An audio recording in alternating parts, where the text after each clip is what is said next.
भंगारुजा अवस्था केनाल पोल परजंग ब्लॉक हाथी लुचाणी छकरू सिंहड़ा कोलदा दिग को जाइथिबा रास्ता केनाल पोल रही तालचेर समल ठारू आसीथिबा रेंगाली बाम पार्श्व मुख्य केनाल उपरे बालेसा निकटरे एही पोल रही विभागीय अधिकारी चरम खामख्याल जोगु दीर्घ दिन धरी भंगारुजा अवस्था पड़ रही पोलटी मरामती हेउ नथिबारु अंचलवासी मन में तीव्र असंतोष देखा देइछि।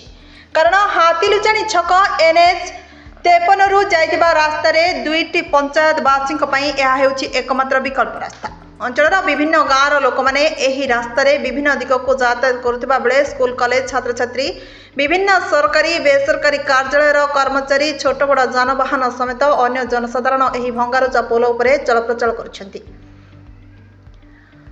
कम ओसार पोल उपरे उभय पार्श्वर बाड़ भांगी जाइतिबा दृश्य देखिबाकु मिलुछि। मरामती अभावरु पोल रास्ताटी खाल खमारे रही वर्षा हेले पोल रास्तारू पानी निष्कासन हेउ नथिबारु खालरे कृत्रिम पानी जमी रहिबा द्वारा पथचारी अनेक असुविधार सम्मुखीन होउछन्ति। पोल उपरे उभय पार्श्वरे रहितिबा बाड़ भांगी जाइतिबारु पथचारी माने भयभीत अवस्था थिबा आसीबा कट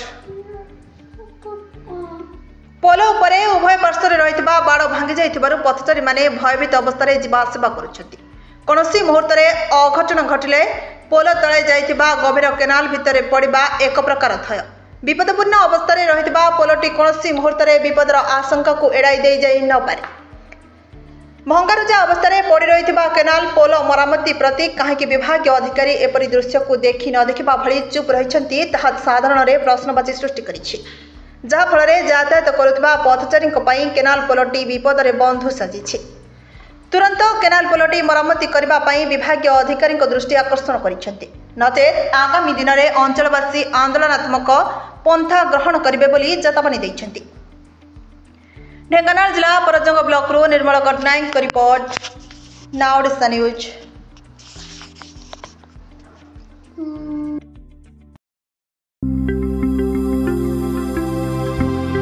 लेटेस्ट न्यूज अपडेट पाई www.nowodisha.com को लॉगिन करंतु।